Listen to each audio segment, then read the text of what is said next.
This is a broken 1/4 20 bolt head in 1/8 inch thick metal.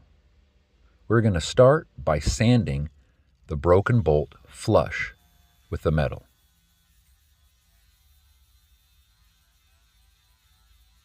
Once it is flush, we're going to take a center punch and put a mark in the center of the bolt.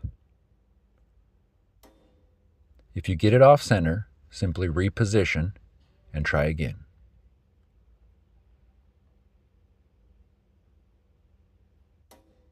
Once you have punched the center, you're going to take a 3/32 drill bit and begin drilling right in the center of the broken bolt.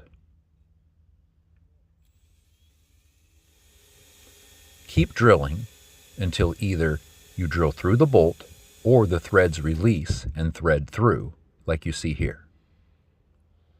If the threads are very stuck, you will then switch to a 7/32 drill bit and finish drilling out the rest of the bolt.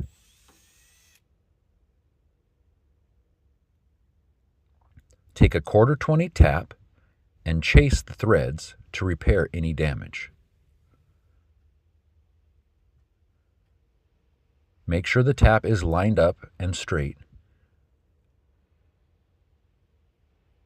and then thread it into the hole.